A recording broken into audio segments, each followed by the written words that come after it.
thank you for that. Welcome back to the show. Rick Tittle with you alongside Jan Wahl, coast to coast and around the world on American Forces Radio Network. It's our pleasure to welcome to the show Gail Leondar-Wright.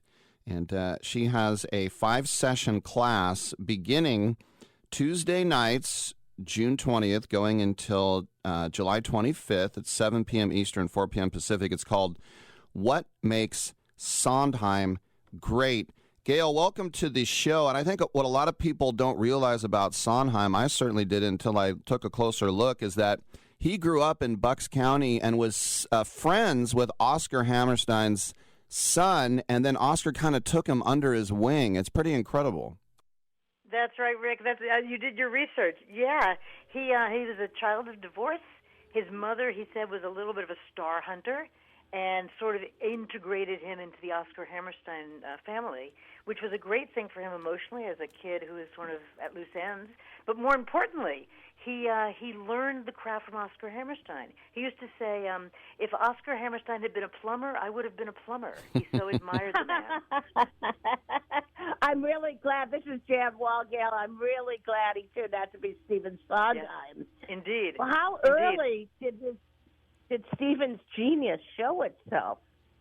Well, Hammerstein said that the 11-year-old showed tremendous promise, and that, in fact, when he was about 13 or 14, he gave to Oscar Hammerstein a libretto he had written and said, I think I'm going to be the first teenager with a show on Broadway.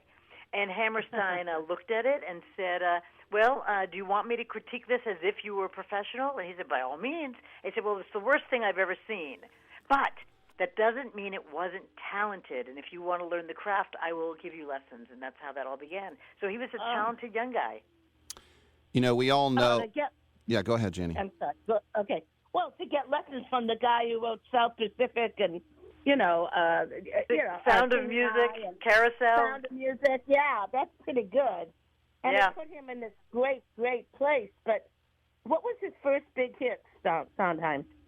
Well, it's hard to say because he was a budding composer. He wanted to write words and music. And yet, he was offered a job writing lyrics on a little show you may have heard of called West Side Story. West Side Story, yeah. Huge hit. And then went on to write lyrics for Gypsy. Didn't have an opportunity to write his own music and his own lyrics until he wrote Funny Thing Happened on the Way to the Forum, another big hit. A few failures along the way, but those are the early shows that we know of him for. The other thing is like Jan was saying, we all know the big hits, West Side Story, A Little Night Music, Merrily We Roll Along, Into the Woods. For you, as a Sondheim aficionado, what is that sort of hidden gem that the rest of the public kind of overlooks? Wow. Well, it's interesting to me that you named Merrily We Roll Along, which wasn't a hit in its original production. And yet, I think Sweeney Todd is the one that people considered to be his masterpiece. I'm just looking into his freshman show, the very first show he wrote, which he was expected to get onto Broadway when he was just 23 years old. It's called Saturday Night.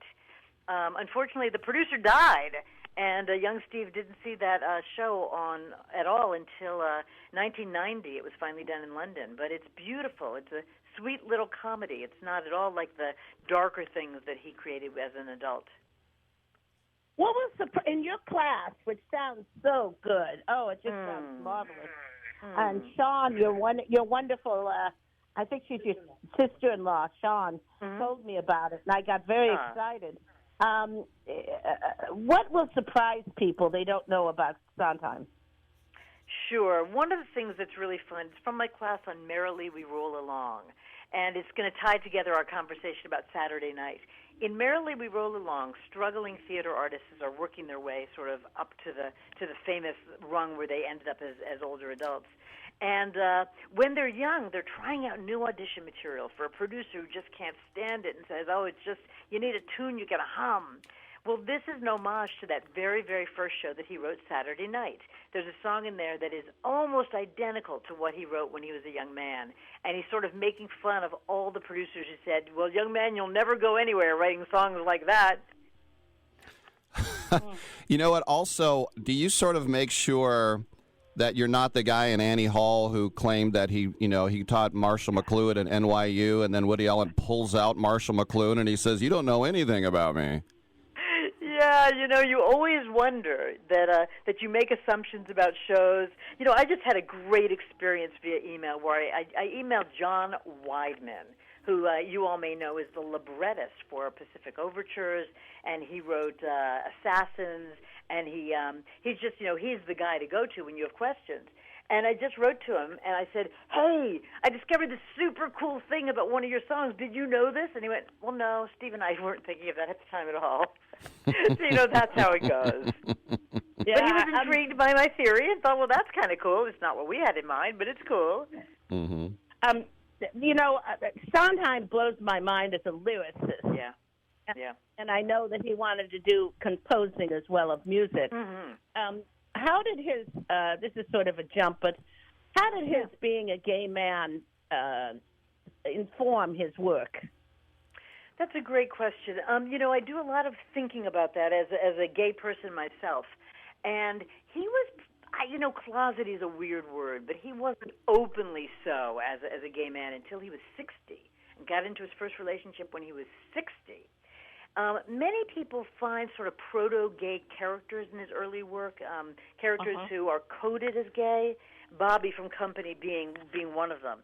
And he always denied that. He always said, look, if I had thought Bobby was gay, I would have written him as gay. It's not like I was afraid of it. I just don't think of Bobby as gay. He did finally write a gay character in the last musical that made it to Broadway called Roadshow, the story of the real-life Meisner brothers, one of whom was gay. And they wrote him a beautiful gay love song and a partner. I'd like to see that show. It's wonderful. I love that whole story is so fascinating. Yeah. Wilson Meisner and all that. Mm-hmm. Yeah. But I mean, my God, Gypsy is such a gay musical as far as I'm concerned. Where do you find gayness in Gypsy, Jan? Where the strippers, honey, the three strippers, and you got to have a gimmick. That's something that had a huge impact on me. And also, everything's coming up roses. It's a gay sensibility. It is a gay sensibility. And that, it's hard to pin that down. But Arthur Lawrence, who wrote the book, was gay. Jerome Robbins, the choreography and the direction, was gay. Sondheim surrounded himself not just with gay collaborators, but Jewish collaborators. And one could say, well, that's who you're going to find on Broadway, especially in mid-last century. But it certainly it was overdetermined. There were more gay people represented in Sondheim's life than Broadway generally, I think, as a proportion. Let me ask you this. Apparently, the rumor is 15 years ago, Lin-Manuel Miranda went to him with this play called The Hamilton Mixtape, and he said, what do you think? And he said, if you rap all night, it's going to get monotonous, which I think is true. But he believed in Miranda, and he gave some notes on it, huh? Yeah. Boy, you've really done deep dive into this stuff. Yes.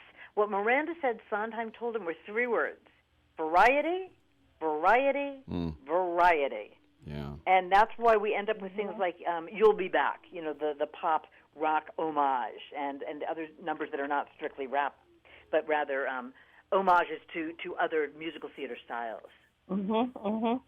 Yeah, you think of Sweeney Todd, and it's such a radical departure from something like West Side Story or Gypsy, because it's just so rad. I mean, it's such a hardcore, horrific. I saw it in New York, and I just about died. It scared me so much. Yeah. Rick Pender, who wrote the Sondheim Encyclopedia, likes to say, if you see one Sondheim show, you've seen one Sondheim show. Talk about variety. You compare Sweeney Todd to A Little Night Music, and you can't believe the same guy wrote both of them. Yeah, that's really cool. Yeah, I said we only have about a minute left. TalkingSondheim.com. What are we going to get here in these 5 sessions? Right. Oh, bless your heart. We're going to talk about what makes Sondheim great, and we're going to look at West Side Story, A Little Night Music, Pacific Overtures, Merrily We Roll Along, and Into the Woods.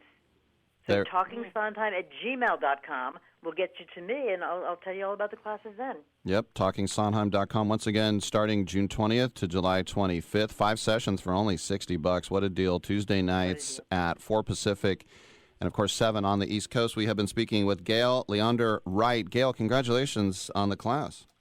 Thank you so much, Rick and Janet. Gail. Lovely. We're happy to talk Sondheim with you anytime.